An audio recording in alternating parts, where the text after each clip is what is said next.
This module is about collaboration and linkage policy.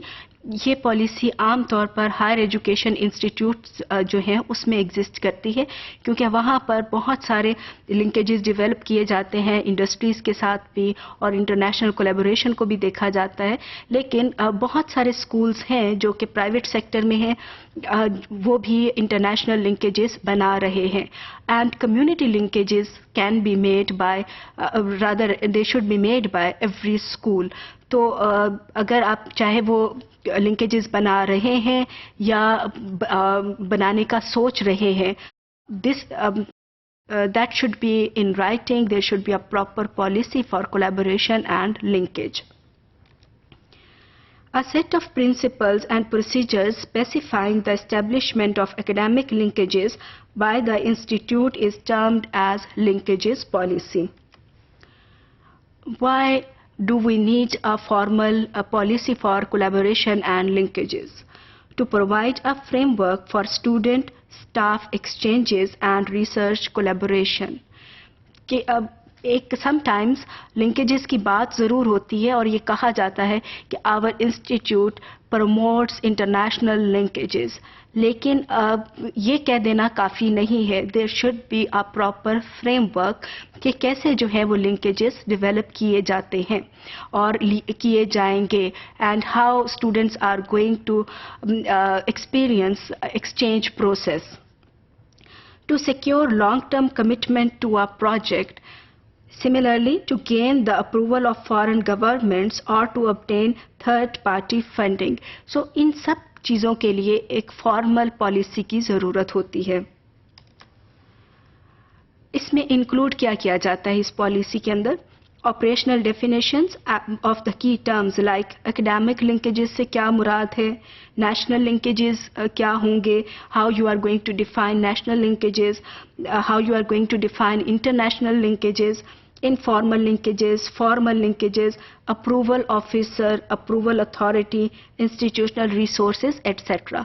क्योंकि जब आप लिंकेजेस डेवलप करने जा रहे हैं तो ये टर्म्स बहुत ज़्यादा कॉमनली यूज़ होती हैं कि कौन अप्रूव करेगा कि यहाँ पे एक ख़ास यूनिवर्सिटी के साथ आपका इदारा लिंकेजेस बना सकता है, रिसर्च ग्रांट कौन अप्रूव करेगा, इसी तरीके से इंटरनेशनल लिंकेज होगा या national linkage. So these are commonly used term in linkages development. तो इनकी क्लैरिफिकेशन बहुत ज़रूरी है. तो जो पॉलिसी डेवलप की जाए उसके शुरू में इन तमाम टर्म्स की को डिफ़ाइन किया जाए, इन तमाम टर्म्स को ऑपरेशनली डिफ़ाइन किया जाए. कुछ सैम्पल पॉलिसी स्टेटमेंट्स मैंने शामिल की हैं. Let's have a look at them. Informal international linkages are a widespread, normal and desirable feature of academic life and will often suffice to achieve the desired collaborative ends. ये एक policy statement हो सकती है किसी university की. Next है, formal international linkages should be considered only when needed to provide the framework and support activities, programs for commitments of institutional resources.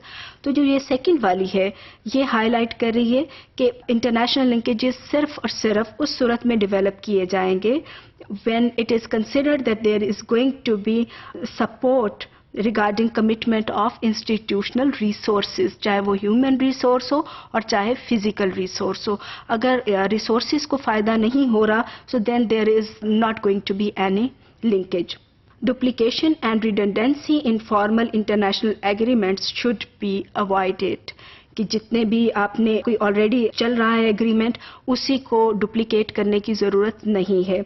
और अगर कोई रिडंडेंट प्रोजेक्ट साबित हुआ है, कोई रिडंडेंट एग्रीमेंट रहा है, तो it will not be included. So these are sample policy statements regarding collaboration and linkages. कुछ और भी हैं. Proponents of a formal international linkage must demonstrate the value of the linkage and the availability and appropriateness of any institutional resources. Formal international linkages are approved by the most relevant and convenient approval officer as determined by the syndicate. Approval officer for matters of academic programming is the dean and the vice chancellor or rector. ये जो अभी sample policy statements और sample policy actions जो हैं identify किए हैं, they have been taken from this source, जो कि आपको नीचे लिखा हुआ नजर आ रहा है। सो आप सैंपल पॉलिसी आइटम्स ये शो करते हैं कि सबसे इम्पॉर्टेंट ये है लिंकेजेस में कि why you want to develop linkages, और किस सूरत में आप लिंकेजेस डेवलप करेंगे, कौन कौन सी सूरत में आप लिंकेजेस डेवलप नहीं करेंगे। So higher education institutes usually develop linkages with academic institutions and industry nationally and internationally. These linkages may bring long-term benefits if there are formal principles and procedures.